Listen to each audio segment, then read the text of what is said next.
How does a company that refuses to advertise, that limits production on purpose, and sells handbags you can't even buy with money alone, become the most desired luxury brand on earth? There's a reason Hermès doesn't chase customers, customers chase Hermès.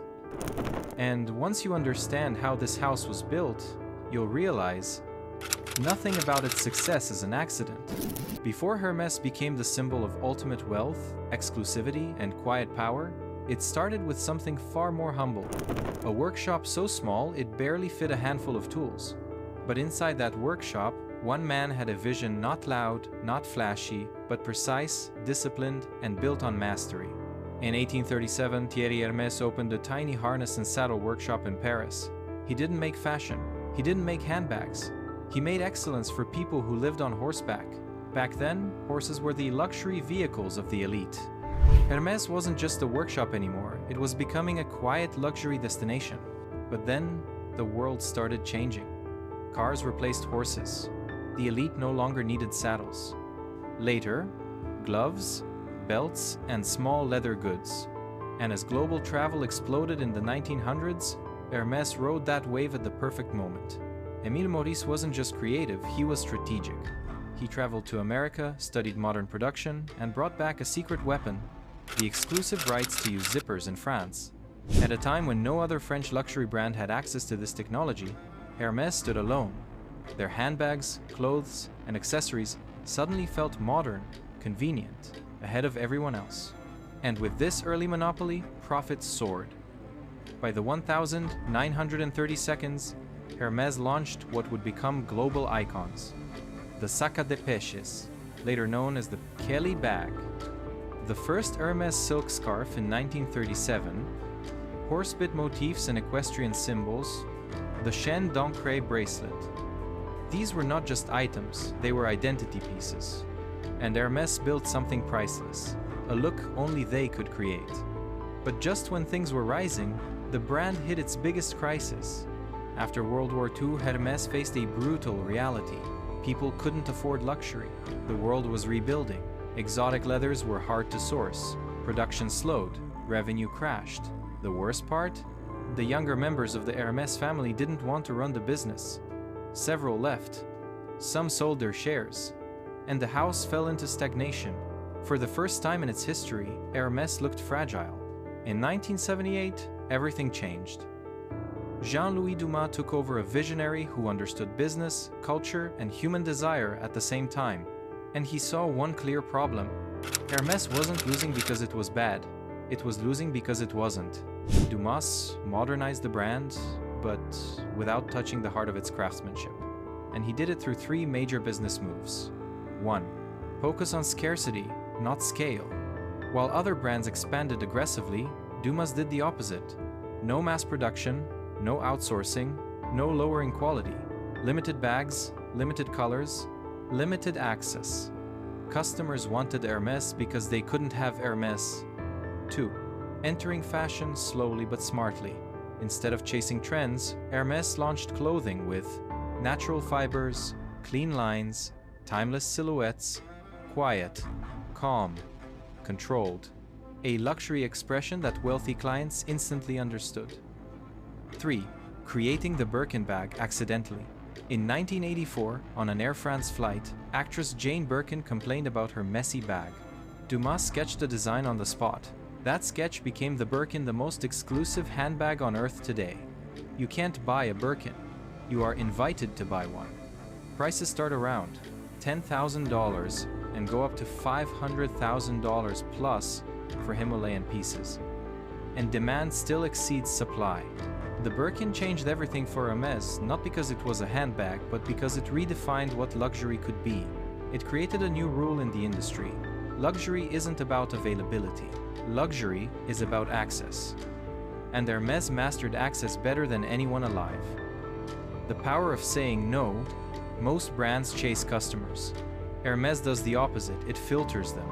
You can walk into a store with money, but you still won't get the bag you want. That experience is intentional.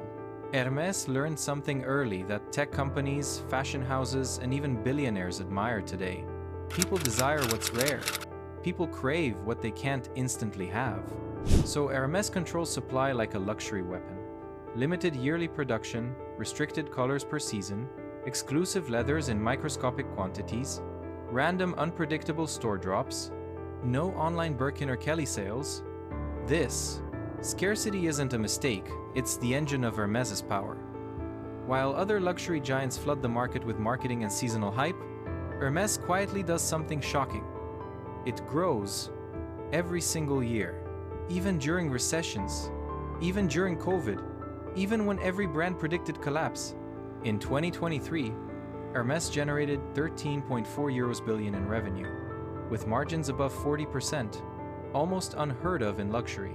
A market cap overtaking luxury giants like Ferrari and nearly rivaling LVMH in growth trends, all of this with minimal advertising. Hermès doesn't sell products, it sells belief. One of Hermès' most genius strategies is something almost no modern luxury company follows. The brand owns its production. Every stitch, every thread, every leather. Most luxury houses outsource. Hermès refuses. Instead, it trains artisans for 2-3 years, keeps craftsmanship slow on purpose, assigns one artisan per bag start to finish, maintains strict quality control, buys exotic leather farms to secure supply, invests heavily in workshops across France. Many people think leather is Hermès' core, but silk is their secret dominance.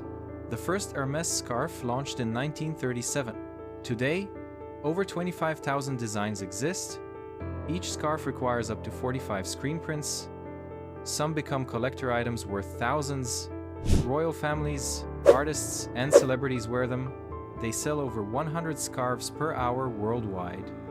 For Hermès, silk isn't just fabric, it's storytelling. Every design reflects culture, architecture, horses, travel, and fantasy.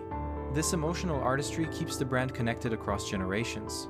Unlike other brands that explode into hundreds of stores at once, Hermès expands slowly, almost suspiciously slowly. That's why Hermès has only around 300 stores worldwide, far fewer than Louis Vuitton or Gucci, but each one prints money. It's the quality over quantity model that other companies talk about, but Hermès actually lives by it. Despite its success, Hermès made mistakes, serious ones. 1. The 1,990 seconds overexpansion attempt. At one point, Hermès attempted to grow too quickly, pushing into accessories and lifestyle items that didn't match their slow luxury DNA. Sales dipped. Exclusivity weakened. The solution? They reversed everything. Cut products, reduced lines, recentered craftsmanship. A rare move, most companies double down on mistakes. 2. The LVMH takeover attempt. The hostile battle. In 2010, LVMH secretly acquired shares in Hermès, attempting a hostile takeover. If LVMH won, Hermès would lose independence, the foundation of its power. But the Hermès family united. They formed a holding company to secure over 50% of shares, blocking LVMH permanently. It was the business version of a royal family defending its throne. Hermès didn't just survive, it emerged stronger and more respected. Number 3. The pressure to modernize. Every decade, analysts claim Hermès is too slow, too quiet, or too minimal. But slowing down became its superpower. While other brands chase TikTok trends, Hermès stays timeless and ironically becomes even more viral. Now the main question, why Hermès became the most exclusive luxury brand on earth? At the end of the day, Hermès succeeded because it mastered 4 principles nearly impossible to copy. 1. Craftsmanship above all. No shortcuts, no outsourcing, no mass production. 2. Scarcity that feels natural, not fake hype, real limits. You can't flood the market if each piece takes hours of human hands to make. 3. Heritage without baggage. Hermès honors the past but never gets stuck in it. 4. Emotional value is greater than product value. People don't buy Hermès because it's expensive. They buy it because it feels like joining a rare world. Hermès doesn't compete with other brands. Hermès competes with itself. And that's exactly why it sits alone at the top. And that's the wild part. A tiny saddle workshop somehow turned into the hardest luxury brand to access on the planet. If you enjoyed hanging out with me in this story, drop a like, share it with someone who loves luxury, and tell me your favorite Hermès piece in the comments. And yeah, if you want more stories like this, you already know what to do. Hit that subscribe button.